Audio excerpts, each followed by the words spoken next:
we will start. Okay, well, welcome back, everybody. This is Creation Liberty Hour. This is show number 20 for January 2nd, 2012. I almost said 2011. I'm going to do that probably for at least the next month. Anyway, my name is Chris Johnson. I'm the founder of Creation Liberty Evangelism, where our ministry's purpose is to win the lost to Christ and present the truth of science in God's Word. And we hold to the position that God's Word is literally true and scientifically accurate from cover to cover, and that evolution is not just a dumb theory, it's also one of the most dangerous and destructive religions in the history of mankind. And we have a lot of people with us today who don't necessarily hold that view, but I wanted to state what our view is to begin with. And if you're watching this for the first time or you're watching a recording from YouTube, you can always join us in live chat to post your questions and comments during the show at creationliberty.com every Monday at 7 p.m. Eastern Standard Time. And you just click on podcast and that'll take you straight to the chat room. So also, we got quite a few people in the chat room today. I don't want to give too many shout-outs because we have a lot of people in there. Also, we have quite a few guests. If you're a guest and you haven't logged in yet, there's instructions at the bottom of the podcast page there that'll show you exactly how to log into that, and you can join us in there. And if you guys post your questions, remember, anybody that gives their name and location with your question, you will get first priority over that. You can either post questions to me or post questions to our guest tonight. And which leads me to our next topic. We're just going to jump straight into this. We don't really have any announcements, so we're going to go hop straight into this. Tonight's going to be really fun because we're going to have a guest who he'll tell you himself that he believes in evolution, but we're going to discuss the question, if evolution is true, how do you determine right versus wrong? And Adam is from California.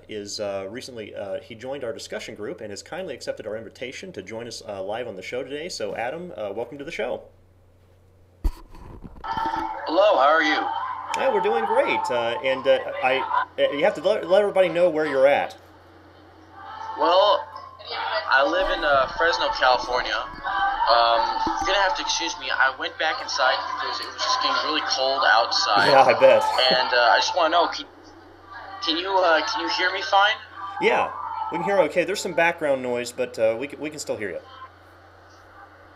Okay, that's good because I was just really I was kind of concerned about that, but yeah, my name is Adam. I live in Fresno. I'm 17 years old. On one of my other Facebook groups, I learned about your group, Creation Liberty, and I started posting up on there a bit, and then the two of us got to talking, and I guess we got to this debate. Yeah, so we're just going to have an interesting discussion tonight. Now, let me pull this up here, because basically, and that's what you basically did what I was going to ask, just to tell you a little bit about yourself. Real quick, though, what exactly is your position there? Do you believe in evolution? Are you an atheist, or do you believe in a God, or something like that? Could you tell everybody a little bit about your beliefs? I am an agnostic atheist. I do accept evolution as a fact. It's I guess what I mean by agnostic atheist, for those who don't understand, it's sort of kind of like how do I put it? I know. Let me find the perfect because I put it in a bit of a metaphor. It's sort of like let's take for example that. Just give me a second here. I'm sorry, my internet's being it's like lacking in a belief in something doesn't require faith. Feeling that something exists is not a substitute for evidence. Let's think for example,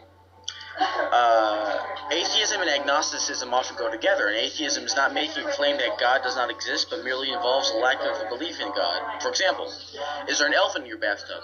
Since you're probably not looking at your bathtub right now, you have no evidence either way. The honest answer, in the absence of evidence, is I don't know. This is elephant in a bathtub agnosticism. But do you believe that there's an elephant in your bathtub? With no evidence to show that there's an elephant in your bathtub, there's no reason to believe that there is. In fact, the odds are highly against it. So even though you don't know, you don't believe in the positive claim. This is a elephant in a bathtub-ism. Okay. This is what it means to be an agnostic atheist. That basically answers the question. Well, I'm glad that you actually went through that and explained. So that way, a lot of people out here, I want them to make sure that they know where you're coming from and who we're having on the show today. So I appreciate you letting us know exactly what your beliefs are on that. And so to get to the question, the topic of the question today, if evolution is true, how do you determine right versus wrong? So from your perspective, from the evolution worldview, what are the first steps you take to determine morality? Well, first I have to tell you right now that whether or not evolution is true is kind of it's like evolution and morality really don't have much. Evolution itself and morality have nothing to do with each other. Evolution is simply the explanation as to how life diversifies. It does not. It's not meant to. It doesn't offer anything about how it begins, and it's not meant to offer anything beyond the explanation of how life basically changes over time. But to understand, in my opinion, because I obviously don't believe in a God, to understand to understand what is moral and what is not moral, you have to have a sort of you have to have a frame of reference, and or like basically something to to basically just what I'm sorry, I'm not really used to this kind of thing, so I'm better off typing. But basically, you have to have sort of a frame of reference. And what I understand to be moral and immoral is simple, sort of like a utilitarian view. It's like, what I understand to be moral is that which causes happiness and well-being and or minimizes suffering, and conversely, that which I consider to be immoral diminishes happiness and well-being and or causes suffering and pain. Okay, so I have to ask a question here. You're saying that morality, according to someone with a I guess what you would call yourself an agnostic atheist worldview, morality is all based on happiness? No, well, not really what you would call happiness. It's basically about well-being in general, just physical, mental well-being. So would you do me a favor and define well-being? Well, a society that lives in prosperity and or flourishes. For example, you're better off. That would be an act that, for example, not killing people, not raping people. Rape causes harm, and this is objective. I can hook you up to an EEG machine, Christopher, and if I stab you with a sharp stick, I could read on the machine your chemical reactions that you are in pain and suffering is being inflicted. It's not a subjective opinion as to whether or not a person is dying. If I shoot you in the gut, you are in pain, whether or not I want to believe you're in pain. Okay, so let me ask you a question then, because what you're saying, from what I understand, is that when I asked you if it was based on happiness, and you said, well, no, it's not based on happiness, it's based on well-being, and then defining that, you said something basically that's not causing pain. Happiness itself is sort of a part of well-being. Oh well, I'm sorry, I didn't mean to imply that. You said partially, and I misquoted you. But what I mean is that you're saying that the lack of pain is not causing pain is going to be somebody's well-being. Is that what I'm saying? Well, you could say that, yes. Okay, so let me ask you this question. Let's say you had mentioned like stabbing or shooting someone in the gut. Let's say someone is paralyzed from the neck down and they can't feel anything. Is it okay to shoot them or stab them? You kind of misunderstand what I'm saying. It's not really, like I said, it's not really pain. It's just suffering in general, and that can be physical, mental, emotional, and just the idea, and it encompasses more than that. Okay, it also encompasses the idea of terminating someone's life, or just hurting, or just causing something physical. Like if I stab someone, they can't. Of course, a paralyzed neck down, they're not going to feel it, but they're still injured. Like I stabbed you in the gut, you're still bleeding, you're still suffering. Mm-hmm. It's more. So you're saying it's suffering in general, as well, right? Suffering in general is what's well, you would say that suffering. Correct me if I'm wrong here. Suffering is wrong, correct? Yes. Okay. Now, how did you determine that suffering is wrong? Well, funnily enough, we all just about I don't know, unless you're incredibly masochistic, I don't know anyone, universally, people want to live in societies they want to live in happiness. They want to live in societies that are, that are flourishing in happiness and well-being. And I use this as a sort of just, as a sort of, as a frame reference, like I said, you hook yourself to an EEG. Okay, and I so guess it sounds to me what you're saying. Are you basically saying that's basically my subjective opinion that morality be defined as that? If I'm right, then sure, that's true. There's no such thing as a correct or incorrect definition. The meanings we assign to words are always arbitrary and subjective. But what's not subjective is the realities that fit those definitions and which do not. So okay, so basically what you I need to try to understand what you're saying and also keep the audience in line with what you're saying. What we were discussing is that, because in order to determine right and wrong, for example, you have to also explain how you're determining it. So that's why I asked, how did you determine that suffering was wrong? And what you immediately did, and I don't know if you caught it or not, you went to... Excuse me, could you repeat that? Because it seems as though that every time, because of the background noise, Skype has this weird thing of basically muting. Yeah, there's a lot of background noise in here. Yeah, there is. Well, let me repeat that real quick. What I was talking about is, when we were going through the different steps of how this came to be, because any time that someone explains what is right or what is wrong, they have to explain how they're coming to that conclusion, which is why I asked, because you said, well, suffering is wrong, so I said, why is, how did you come to that? And I don't know if you caught this or not, but what you did is you immediately went to, well, people live in societies, and more people want to live in societies that don't have the suffering in them. And what you're doing is arguing from what is called majority opinion. Do you know what the argument for majority opinion is according to logical fallacies? Argument ad populum, yes. Okay, so well ad populum, yeah. Sorry, but the thing is, can you name me someone that actually wants to live in a destructive society? Yeah, but even the question itself is saying I'm arguing for majority opinion. So the only question I would really ask to that, I mean, you're welcome to believe that, but that wouldn't be. It's not logical in discussion to come from that point of view, because the question then, I mean, it begs the question. Okay, well, let's say that, like you said, it was wrong to kill people and things like that. You had mentioned that earlier. Well, if it's wrong to kill someone, what if the majority decides killing's okay? Does it become right because the majority decided that?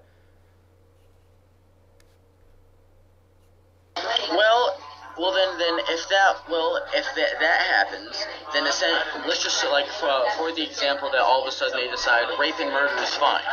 Well, they can decide that if they want, but the fact of the matter is that if everyone goes out killing everyone and everyone goes out raping everyone, that society itself will eventually fall apart and. But why would that be wrong? It will not survive. Why would that be wrong for that not to happen?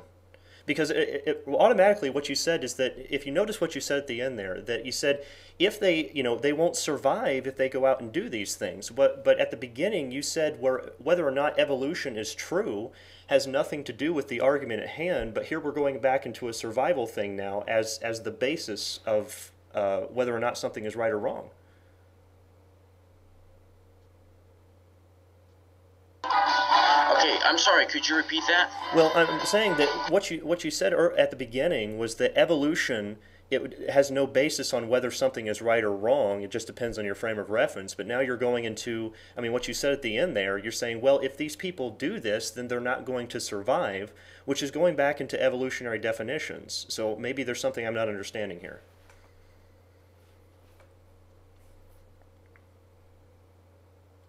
Did you get all that?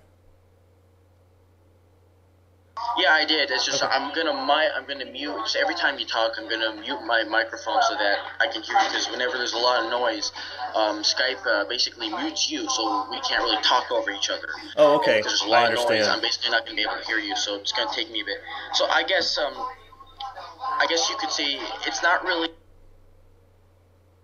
I'm sorry. It's not really a matter of. Because I'm trying to find the best way to word this. It's not really a matter of what you would call,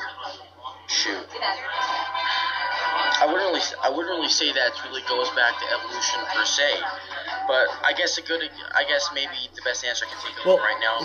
could I ask you a different question then? Going on. Maybe would well, could I ask you a different yeah, question that I might get it. help with that, Adam?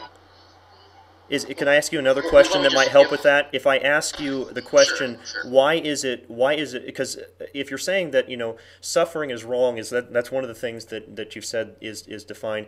But though we haven't really determined that yet, could I ask you why survival is right?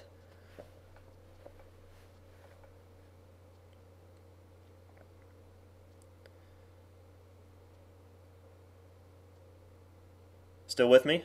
Okay, I can't hear you. Like, Okay. you're gonna have to repeat that. Basically, it's skipping out on me. Okay, I'm asking why survival is right in your worldview. Why would that be considered right?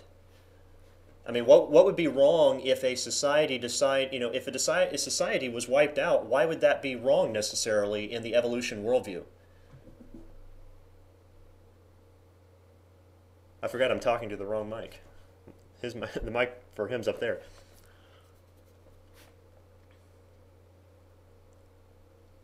Okay, essentially think of it this way. You could say that suffering is wrong because it infringes upon another individual's right not to suffer. I mean, you will find that basically all organisms do want to live and survive. They do want to have that. They want to live happy lives, and basically to cause another person to suffer infringes upon that individual's want and desire and right not to suffer. Okay, well, I have to ask you. It's not even a matter of. It's not even a matter of majority. It's a matter of universal. But here's the thing.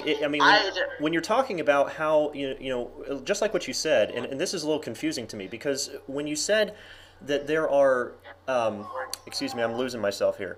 When you said that these things people generally want to be happy or not to suffer or things like that. Well, let's say for this instance, Adolf Hitler generally wanted for the Jews to die. Because he wanted it, does that make it right?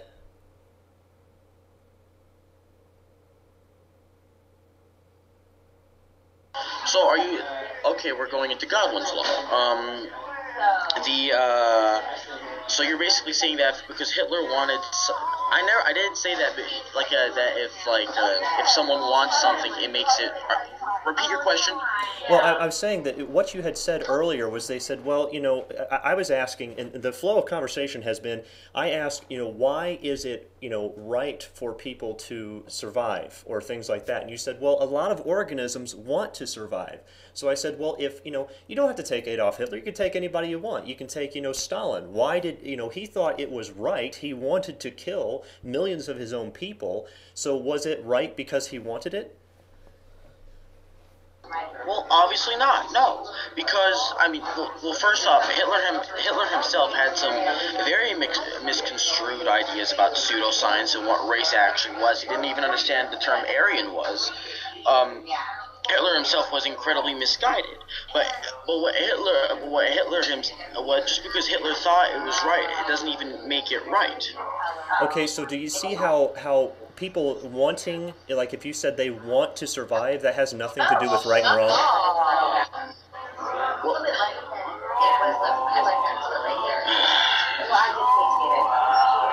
You still with me? I'm sorry, can you... Well, you just said that whether Hitler wanted to do something, that had nothing to do with what was right and wrong. That's what you were just telling me. So can you see how when you were saying that all these organisms want to survive, that has nothing to do with right and wrong? So it really comes back to the question, what of arguing for majority opinion. Because the majority want to do this, therefore it becomes right and wrong, and that is extremely... flimsy foundation to stand on, because as soon as the majority changes, right and wrong no longer matters. For example, it would be 100 years ago it's wrong to kill a baby, but now we're in America, we're killing 4,000 babies a day. First off, you've got a very misconstrued opinion on what abortion itself actually is. Second off, the majority, it wasn't even a matter of majority. I mean, if you actually look into the history, Hitler himself wasn't really given a majority vote. I mean, when he was voted into office, it was only like 36% of the population that voted for him, and that wasn't even everyone, and not everyone even voted. And third off, Hitler himself was actually, I guess, he was a very Christian man. Fourth off, it wasn't even, I mean, he was born Roman Catholic. He stayed Roman Catholic. If you read Mein Kampf, he states I flipped through it just to get an idea of what he's saying. He says constantly how he believes he's doing Christ's work. In fact, the first treaty he signed was with the Vatican. But it's not even that. It wasn't even a majority. And by the end of the day, what goes back to this, well, first of all, I mean, I didn't argue that Hitler was doing was a majority. Hold on, you're taking this off topic because I didn't say Hitler was a majority. I said Hitler wanted to do this. We're talking about the issues of right and wrong here. And on top of that, a lot of people can say they follow Christ, but you judge a person as a Christian by their actions, not by their words. I mean, I don't know if you just believe anything everybody tells you, but, I could tell you I'm an atheist, but you wouldn't believe me based on my actions.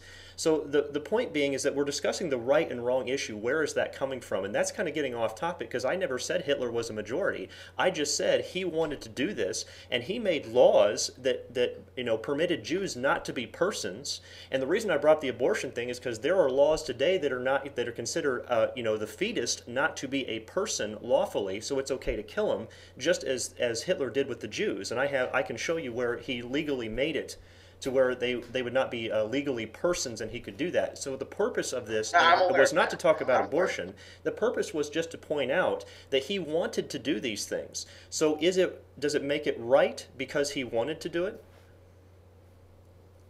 Well, no, it doesn't make it right just because he wanted to do it. It goes back, I mean, I guess one example is what I'm talking about. What made what he did wrong was because it infringed on his it infringed upon other people's right not to suffer. These people obviously suffered. He inflicted pain, physical and emotional But pain. now we're going in circles. We're going back in circles again because we just went through that and we showed, well, because if you go back to okay, well, this is how people they're suffering, and I said, well, why is suffering wrong? And you said, well, most people want to live in societies that prosper. And I said, okay, well, why is it right for them to prosper? And you're like, and this is where we went in this circle where I gave you examples, and they said, well, they don't want to. And I said, well, Hitler wanted to kill these people. Is that right or wrong? And now you're going back again to, do you see the circular reasoning that's going on here? Yeah, I guess. I was never really I've never was, as I'm sure you know, throughout this whole thing I've been stuttering and stammering, and I'm not in the that's greatest okay. environment. I mean, unfortunately my internet is down, so I'm kind of forced to be here. Yeah. We can always invite you back and do this again. I mean, I just want to see if we can get through some of this. Well, sure, but I guess I'm already here, so I might as well just continue it. Okay. I see the reasoning. I see where you're going, and you are right. But like I said, it's not even majority, and there's a difference between why I say majority and just universally organisms themselves do want to survive. Oh, God, where was I going to go with this? Well, to stay on the focus of topic would be to go back to where how from the evolutionary perspective can you determine right and wrong? And I have my responses and answers to these. I just don't think you're going to want to hear them, but and I may talk about that later. But I'm kind of looking for more your perspective. Me then. I mean, tell me then. Well, I would say it's impossible from an evolutionary perspective to determine right and wrong, because if you do so, all the arguments have to come from either majority opinion or you have to argue from emotion. And both of those are logically fallible because, if somebody wants to do something, that's also based on emotion. It argues from that, which means, people say, well, it's wrong to kill someone. Okay, well, Saddam Hussein thought it was right to kill people, so who's right, you or him? And it goes around in circles forever. And then if you also do the majority opinion, well, we've seen how the majority has changed back and forth. And so what happens is if people are paying attention to majority, like in a democracy, which, democracies are very destructive, just like our founding fathers talked about in a lot of their letters, talked about how democracies are destructive. It's for this reason, because as soon as the mass majority is convinced of something, then they can formulate laws to protect evil, and then they can also form laws that also, condemn good. So from an evolutionary worldview, an atheistic worldview, my position is that you cannot come up with morality. Um, your thoughts on that?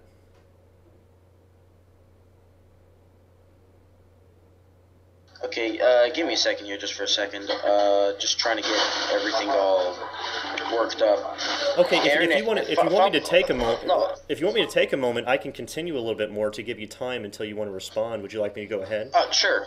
Okay. Well, Sure. Now my perspective is from a biblical perspective. Now I stand on the Bible. I stand that there is a God, there's a Creator who laid down certain rules, and He said it's wrong for man to do this, it's wrong for man to do this and this. And therefore we follow those things because it's been set out by an outside source. See, mankind can't determine absolutes on his own. And so a right and wrong requires an absolute standard. Now, from an agnostic perspective, this is almost a no-no. You can't have any certainties. And so that it becomes a very big problem for the agnostic to, in my opinion, to debate against a Christian on that issue, because whereas the Christian stands on an absolute standard, which right and wrong requires that, the agnostic does not, and therefore the only place they have to go is in circles. So it's not that's from my perspective. Now, we can talk about that if you'd like, but really I was trying to focus on what your thoughts were on how you could determine it from an evolutionary standpoint. Now, we've just run into circular reasoning so far, but if you have something else you want to present, I'm more than willing to listen to it. Well, you said that, so you believe that God's morality itself is absolute. Yeah, God is an absolute, omniscient, all-powerful being with all this. Omniscient means He is all-knowing. He knows everything. So when He makes a determination on whether something is right or wrong, that's coming from the all-knowing being. Now, we can argue against that, but we're going to be wrong every time. Well, here's the thing. The idea that means you're believing, because God, obviously, He's omniscient, omnipotent, all that, and He sets all the rules for what is moral and what is not. Mm-hmm. And funnily enough, let's think of it this way. Given that a subjective moral system is any system where the intentionality of an agent impacts the noting standing of an action, that given that divine command, basically seems to me what you're saying is that what I'm hearing is divine command theory, that whatever God says is right, whatever God says is wrong. Given that moral system, the absolute moral system that God hands out, where the intentionality of God impacts the standing of very actions, God is the agent, and given that the moral system cannot be subjective and object, it can be inferred that in this system, the actions of that same agent impact the denotic statement of an action. It can be inferred that the divine command theory is subjective, and it can be concluded that what you're saying is not objective. It's simply subjective. But quite simply, everything is basically subjective to a mind, whatever God thinks. Mm-hmm. And I would say that morality itself under your view, this, I guess, sort of like the theistic view of what morality is, it would be sort of morality.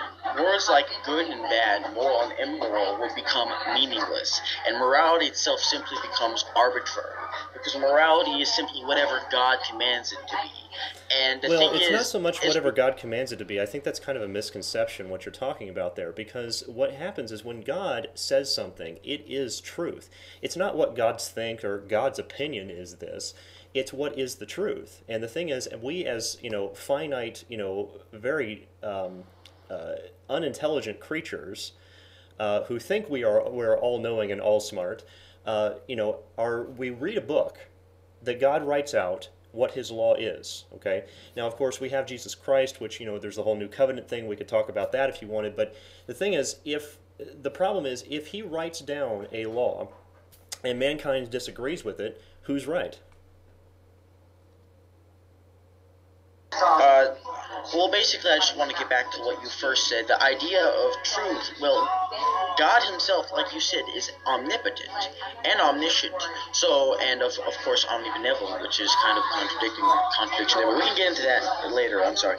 Basically, whatever God command, if God believes something to be wrong, actually, it sort of kind of gets into the Euthyphro dilemma. Are you saying that something that because is something wrong because God commands it to be, or is it because it's wrong that God commands it? And the problem, and there's two problems with that. If something is wrong simply because God commands it to be, then that makes morality arbitrary. But if it is already wrong and God command, like you said, truth, and God commands the truth, then that means that whatever itself, that morality itself does not really stem from God. It stems from outside of Him. God is simply the messenger of what is already true. God. Now, personally, like I said, words like was morality and immorality, they're arbitrary. But what's not arbitrary are the realities, and the realities are this: that people themselves avoid pain, avoid pain and suffering. People don't want to die. People don't want to be injured. And that isn't even a matter of majority or what have you. This is universal. This is a universal thing that people that people do not want to die, and they do want to live their lives in some way, shape, or that really form. goes back to what we were talking about earlier. Why is it wrong to die or to suffer, and why is it right for people to live and prosper? And my answer to that would be is that there is an all-knowing, all-powerful God that has preordained that, has said this is what is good and right, and here's what's evil and wrong. And He only brought out what is evil and wrong after mankind sinned. And we as sinners are the problem here, not God. Well, you said why is it wrong? Why not? Why not? Why not what? Well, I'm sorry. why not? Okay, why not? I mean, you said why is it right that people want to live wrong? Well, why not? But that doesn't answer the question. Basically, what you just did by saying why not, you said, well, I just want it to be, so therefore, there you go. I mean, that's just basically saying, well, this is my opinion, so therefore I'm right.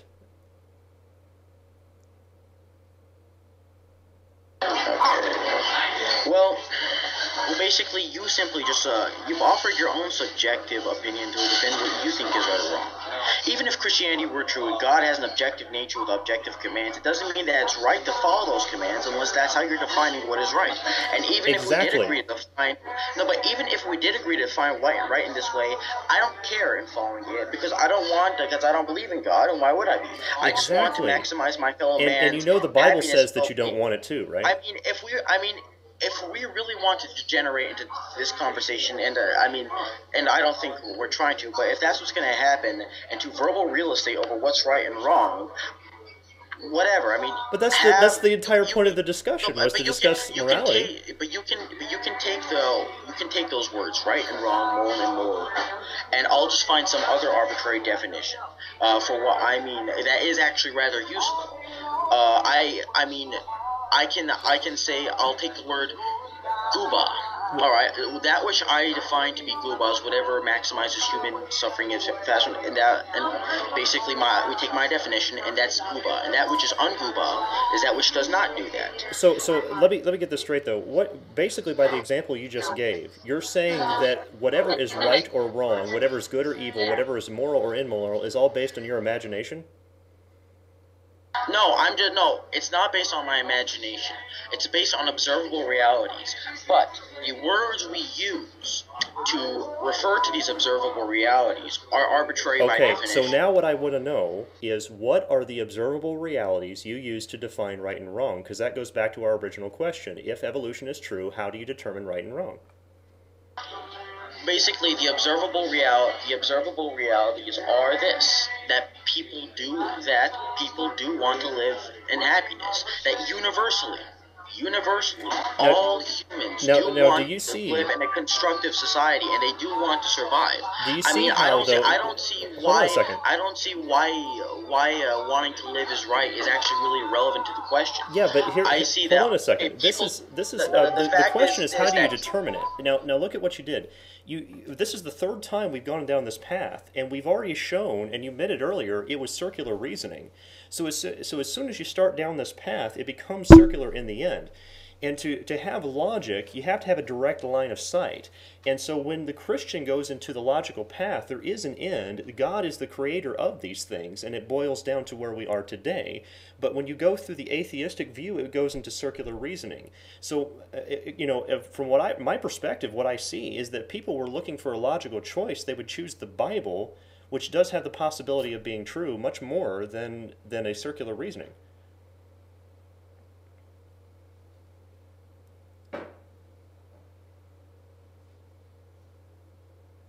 Okay, okay, so the last part, could you say that again?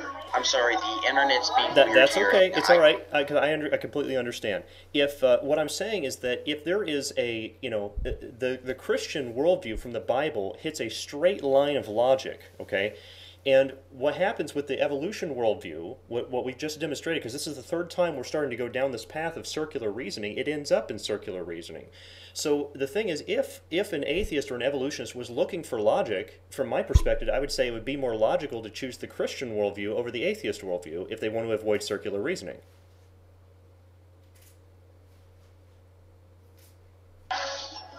Well, I guess. I guess for now, I honestly can't. As of right now,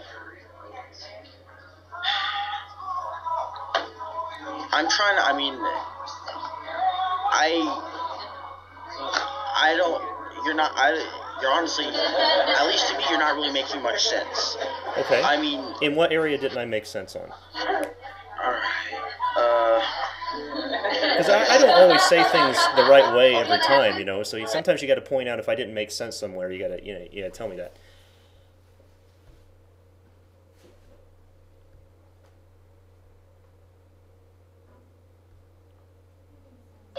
Well, you're saying circular reasoning is permissible within contemporary logic. Question begging itself is an informal fallacy, not a formal fallacy. I mean, why? I mean, the whys. Okay, the why not? The why nots and why is it right and why is it that is kind of irrelevant. The fact of the matter is that this is how it is. The fact of the matter is this is how it is, and now that this is how it is, let's deal with how it is. Okay, so you want to discuss the question instead of the question of why, you want to discuss the question of how. So let's go ahead and apply that. If you say that somebody is, it's right for somebody to have their own happiness or to have their own well-being, then how did you determine? Because before you can determine that something is right or wrong, you have to determine how you are determining that. So what standard of measurement or tool did you use to determine that that was right or wrong? Did it just come from your own opinion? Well, I guess first off, let me ask you, with what you're basically, not with this question, but what you're basically saying, what I want to grasp what the logical system that you yourself are using. I mean, give me a rule of what are, I guess, basically, I guess sort of, can you just name out, basically, you made some claims about logic, can you just name out, basically, like, 1, 2, 3, 4, then conclusion, I guess, if you will. That, I don't understand the question. You're going to have to help me out here. All right. You're obviously using a logical system to come to your conclusions about morality. What is that system? Well, the system is just a straight line of logic. You're using a law of logic to do that. What law are you using? Well, first of all, I guess this. I mean, I'm happy to talk about this as long as you're okay with us getting off topic, because I don't use the evolution worldview. Fine, I guess. Okay, I don't use the evolution worldview, so it's not really to the question, but to, what am I starting with? Well, I start with a book that claims itself to be the inspired, infallible Word of God. It claims itself to be holy and righteous. It claims itself to be good. It also claims itself to be the Word of God. So we have to make comparisons and run, if you're asking where I'm pulling this logic from, well, how do I determine that this is true?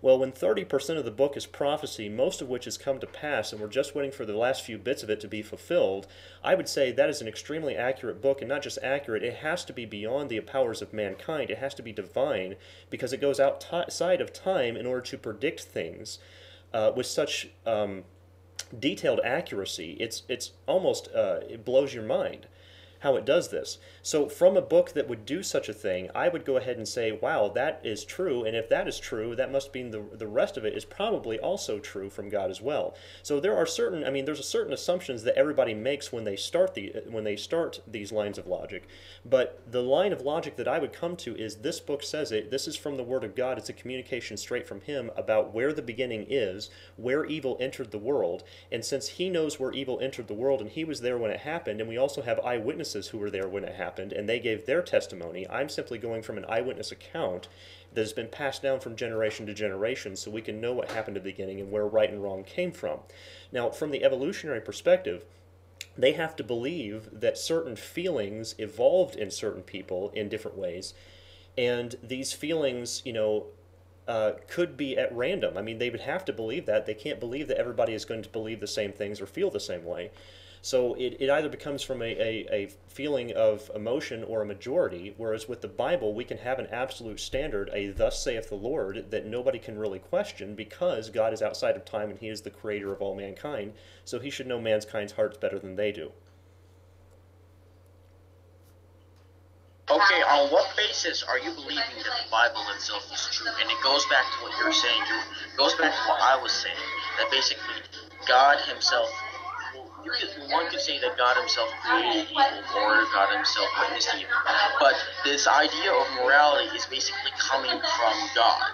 And God, or at least you believe, that basically God is either setting the standard for morality, and basically He's saying that that this is moral, this is immoral, which means that it's either arbitrary, or if God is simply setting God is simply setting that standard of morality because it already is moral. That means there's an outside source. Okay, and, that's a good point. And let me ask you a question then, since you're saying it's a possibility that could be arbitrary. Do you believe that we can know anything for certain? We can know things not to absolute certainty. Absolute certainty is, which is why I never claimed there is no God. To me, anyone that claims that there is no God itself, unless some people do it metaphorically, that's a foolish claim because you can never know for absolute certain. However, we can be very, very probable. It is very... Okay, let me ask you, just to make sure I understood your belief system when you started. What you're saying is that you don't know if there's a God or not, but you want to believe that there's not. Is that correct? No. I'm saying that I don't know whether or not, I don't know whether or not there's a God, but because I do not see evidence for a God, I'm saying it's highly unlikely that there is a God. Okay, but you're saying it's highly unlikely, that means you're saying you don't know. You see, because let's say if you're saying it's highly unlikely, you also have to question what you're basing that on. Because if I ask you the question, I'm not saying it's impossible, but I'm saying it's improbable. Okay, that's okay. I'm not saying that you're saying it's impossible, but saying it's highly unlikely or saying it's improbable are all the same thing. But you have to ask what you're basing that improbability on, where you're calculating this from. Because if I were to ask you the question, do you know everything there is to know in the universe? I know you're going to say, no, I don't know everything there is to know in the universe, because you claimed you're an agnostic and that's what they believe. If I ask you... Agnostic atheist. Yeah, well, if I asked you, do you know half of everything there is to know in the universe? What would your answer be? I say I probably know 1 millionth of 1 millionth of a millionth of what there is to know in the universe. Okay, so what I would ask you based on that, and I appreciate your answer on that one because I appreciate the honesty, because it's actually very rare to hear someone be that honest, and I agree with you. I think we know very, very little. But if I were to say, if let's say God existed in the 99% of the universe that you don't know, is that a possibility that God could exist in that? And then my question, if that is a possibility, which you would have to say yes, being an agnostic, since you said you don't know, my question is, why are you saying it's improbable when 99% is unknown? I'd have to say, I would have to tell you this. First off, what I don't, what's it called? First off, what I don't know is this. Until it's simply this. Until I see evidence for a God, I have no reason to believe that I have little reason to believe that there is a God to begin with. I don't like to use faith because personally, I don't, and of course I'm sure you say, well, that's the step of faith. Well, to me, I don't want faith because, in my opinion, faith is not a good way to determine that which is true and that which is not true, to simply believe things without the evidence. Okay, that's actually a good point. Could I ask you some questions? Sure. Based on that? Because that's a good point. For example, you said you're in a Starbucks right now. Is there any evidence that you have that someone built that Starbucks? We're going into a builder about what's called, in order to have a builder, I know where you're going with this. A building has a builder, a painting has a painter. Well, first off, I can tell you this right now. In regards to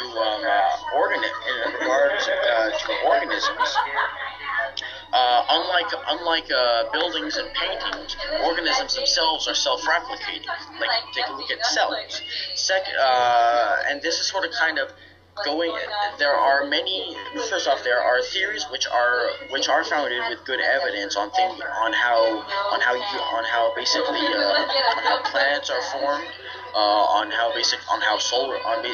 Basically planetary systems like the solar system, for example, are formed and of course we know like the Big Bang, and we know like how the universe itself had its sort of quote unquote origins, because quantum physics and astrophysics are just weird. But do you not see how that you've actually kind of made the process a little more complex? If you'll follow my line of reasoning here, I'll show you based on what you just told me just now. What I mean, because you didn't really answer the question. Do you have evidence that Starbucks was built? It just didn't, grow there or evolve there by random chance. Well, first off, I can check for building permits. The fact that it's already, I can Okay, go, so you wouldn't know that someone built that building unless you saw a permit? Well, no, but I'm saying like I can check for building permits, and I can. Just give me a second here. I can check for building permits. I can contact the contractor that built this Starbucks. Okay, so you wouldn't know that the Starbucks was built unless you talked to the contractor? Like you could believe that it evolved there by random chance with just by seeing it. They said, well, that could have just evolved there by random chance, so I'm going to choose not to believe that there was a builder unless I talk personally to the contractor. No. What I'm saying is that I can find out. So what I'm saying is that I can find out that this was built. Okay, so you can contact the person who did it, right? No, but like I said, is that what you're saying? You cannot compare inanimate, inorganic things to inorganic, man-made things to organic things, or things that do happen by natural, or like things that do happen by natural causes. It's apples and oranges. Well, so would you then allow me to explain where some of the fallacy comes in here? Because what you're saying is, first of all, that if I was going to verify that this was built, I would have to contact the person that built it. Well, I can show you a way. You can contact the creator and actually talk to him personally and verify the creation. But also, in addition, that when you're comparing a building, now some people, maybe to a child a building is very complex, but when you become an adult and you start to figure some of these things out, the building becomes less and less complex in the view of organic material. So when what you're doing, as you're saying, well, organisms self-replicate. Okay, now what I'd like you to show me is a car that can self-replicate and build other cars, and then show me how that could evolve on its own without a God involved. Like I said, it's not the right thing to compare it to. Of course cars can't evolve. Of course cars can't replicate. Exactly. I agree that it's not. But you want to know something? Bacteria can replicate. What's it called? Yes, I agree with you. On its own, without the need without the need on a petri dish on its own, without the need for any kind of intervention. You just sit there and it happens. Yeah, I know. Sorry, I know about the noise, but you're right. I agree with you that that is happens. But what you're doing is making the problem so much worse than it was with just the building, because now you have to look at this and say, okay, well, this information collected itself on its own to be able to replicate this code like that. Okay, no. Like I said, we are kind of basically delving way off topic, and Yeah, I you're said right. You're right. Yeah. I didn't want to get into evolution because there is a massive. And that's what I told you earlier, is that this was going to get off topic if we went Yeah. off of that. But still, the purpose of me saying some of the things I've said was because that the Christian can claim that yes, we can know things for certain, and by God's word is the only way we can know things for absolute certainty. And so that allows us, I mean, because the question I would ask you, I guess, being an atheist agnostic like you call yourself, would you, let me ask you this, I guess, is it possible, is it possible, I'm not saying it's true, I'm saying is it possible that an all-powerful, all-knowing, omniscient being can communicate to his creation either via his senses or apart from his senses, thus that he can know them for certain? Is that a possibility? Of course. Okay. Anything is possible. It's possible. I guess it's possible. I mean, it's possible for me to throw up rhinoceroses. So what I'm saying is that the Christian, at minimum, has a possible avenue to certainty, whereas the atheist or the agnostic has no possible avenue to certainty. So No, it's just this. I think let's go back to this. It's very, very possible. It is possible that our entire reality is a matrix-induced illusion. But it's probably it's very improbable that this is a matrix-induced illusion. Mm-hmm. So that's because, and here what you're doing, you're also arguing apples and oranges. There's nothing to suggest that this is a matrix-induced illusion. Exactly. I agree with you. But let me continue. Because there is nothing to suggest that there is a matrix-induced illusion. There is little reason at all to believe that there is there is no reason to believe that we are living in a matrix-induced illusion, so we should continue on with our lives. Like I said, it's possible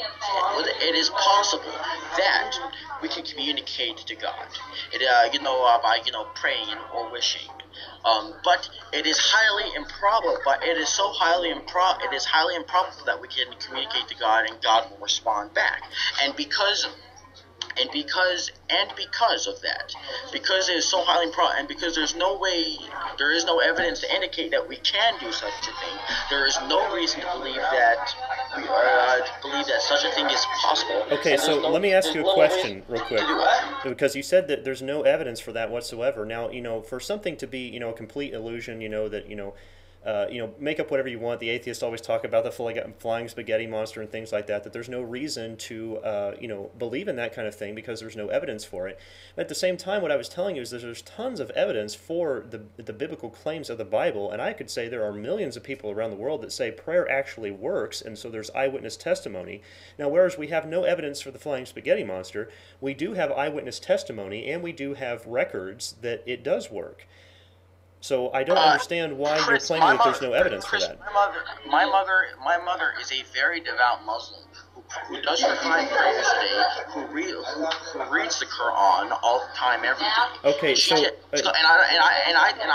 talk to her, and she tells me that there are prophecies in the Quran that claim that the Quran is real. There are she believes that God talks to her. Mm-hmm. She believes that she's had that there were dreams in which God has talked to her. When she prays, she feels that she can feel the Spirit of God. In fact, actually, she went to Hajj. She did her Muslim pilgrimage actually this October, and I talked to her about it. She told me she felt God. She felt God, and she is convinced that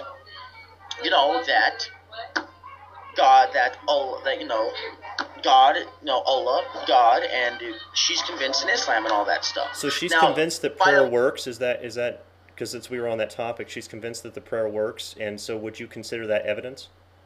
No, because my point is this: is that all religions make these claims that George Harrison was the devout Bhakti Hindu who believed that he was talking to Krishna.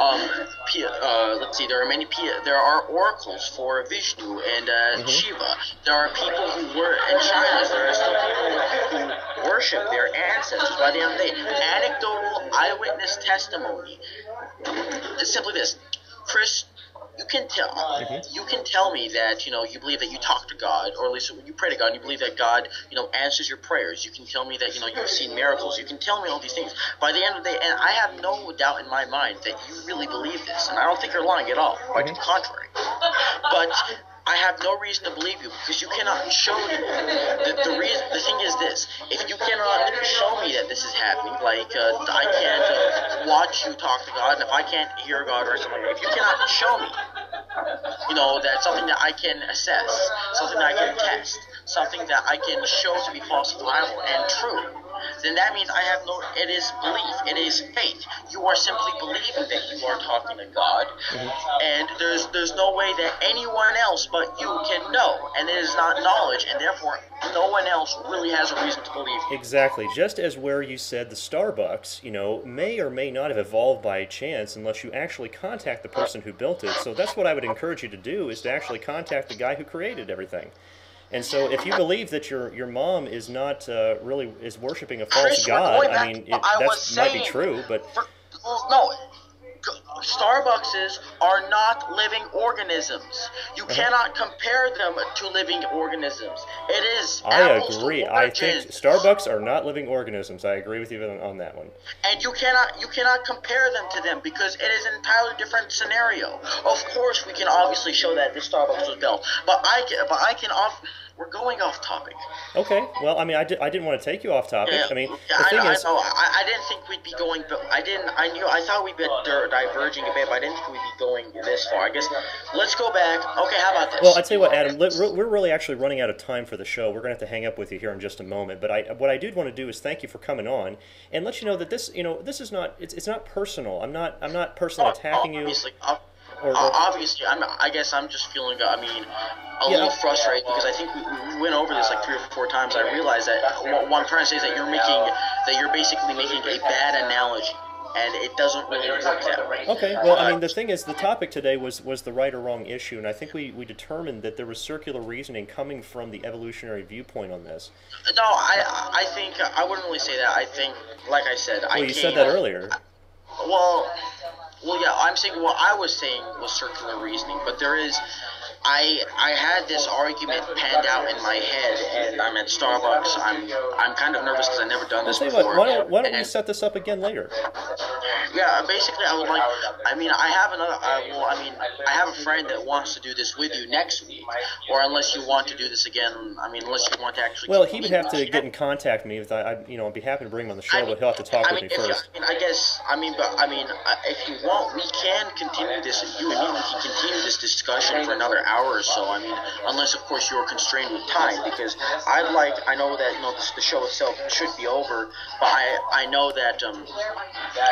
I actually do have to go. We are going to have to shut this down in just a couple minutes, and I don't want to cut you off like that. But if you want to come back and do this again, I think a lot of people were enjoying some of the discussion here, and I would love to have you back if you'd like to do it again. Maybe next time I'll come a little more prepared. Okay, that'd be great, and I hope your internet connection works real well, and I hope you have a safe trip home, okay? Okay. All right, Adam, you take care, buddy, okay? All right, bye-bye. All right, guys, well, that was it for today. That's about all we're going to cover. I'm sorry we didn't get any questions or comments. I know they came up on the show. We just are not going to have time today. That took up our full hour. So, but anyhow, I'd ask our Christian listeners if you would go ahead and pray for Adam, that he would be able to see the truth and acknowledge the truth, if his heart's really looking for it, because God, according to 2 Timothy 2:24 through 25, only God can allow people to see certain truths. So I would ask the Christians pray for him. And so for all our listeners, I hope you guys really enjoyed that and hope you got something out of it. We'd like to do this again. I'm hoping to have some other guests on the show to discuss the creation evolution topic. and/or atheism and how it applies to morality and things like that, like we discussed today. I'd be very interested to have some more people on to discuss that if you'd like. But I hope you guys join us next week. Next week, I think, is going to be the 9th, and it'll be at 7 p.m. Eastern Standard Time, just like it was this week.